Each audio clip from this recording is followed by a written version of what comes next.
Good evening সবাইকে। আজকে আমার চ্যানেলে আমি ফার্স্ট কুকিং ব্লগ করছি নিজের ভয়েসে। তো সবাই কেমন আছো? আজকে আমি তোমাদের ফুলকপি আলু দিয়ে পনির রান্না দেখাবো, একদম নিরামিষ। আজকে মানডে, তো নিরামিষ মেনু আছে। দেখো, প্রথমে আমি ফোড়নে দিয়ে দিলাম তোমার শুকনো লঙ্কা, একটু পাঁচ ফোড়ন। এদিকে আমি কিন্তু আগের থেকে আলুটা সেদ্ধ করে রেখেছি, ফুলকপি ভেজে রেখেছি এবং পনিরটা ভেজে রেখেছি। ফোড়ন দেওয়ার পর আমি এতে সেদ্ধ আলুগুলো দিয়ে দিলাম। এগুলো একটু লাল লাল করে ভেজে নিতে হবে, একটু ভাজা হলে বেশ খেতে খুব সুন্দর লাগে।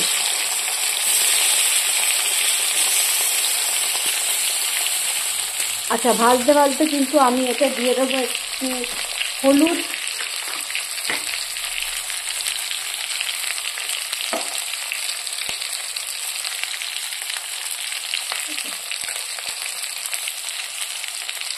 আচ্ছা একটু নুন দিয়ে দেবো। নুন আমি পনিরটা ভাজার সময় দিয়েছিলাম, তাই একটু কম নুন দিলাম। চিনি দিয়ে দিলাম, আমরা কিন্তু প্রত্যেকটা রান্নায় মোটামুটি চিনি খাই। আচ্ছা, আর একটু জিরে ধনে গুঁড়ো দিলাম। নুন মশলাটা নিজের আন্দাজ মতন দেবে, ঠিক আছে। আচ্ছা, একটু লঙ্কা গুঁড়ি দিলাম। এটা কিন্তু তোমার কাশ্মীরি মির্চ নয়, এটা কিন্তু লাল লঙ্কার গুঁড়ো। এতে একটু ঝাল হবে, একটু লাল হবে।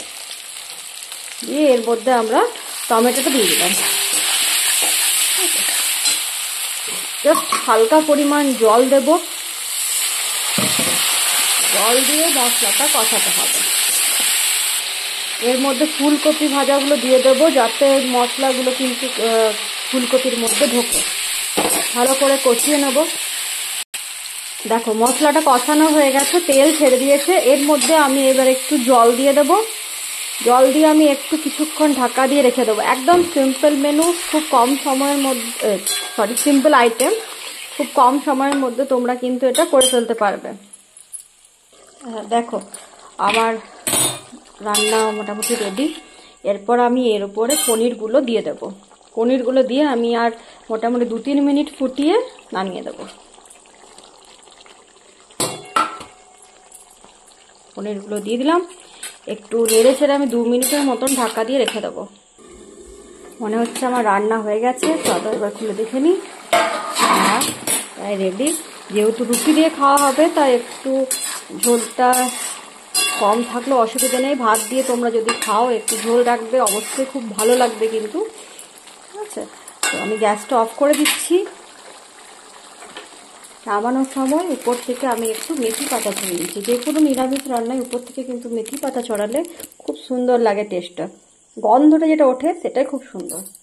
আমি একটু পরিমাণে দিলাম, বেশি গন্ধ উঠলে আবার মুশকিল আছে। একটু হালকা করে দিয়ে ব্যাস রেডি আমার রান্না। আচ্ছা, আমার রান্না যদি তোমাদের ভালো লাগে, আমার চ্যানেলটি তোমাদের যদি ভালো লাগে, অবশ্যই কিন্তু সাবস্ক্রাইব করে দিও, ঠিক আছে।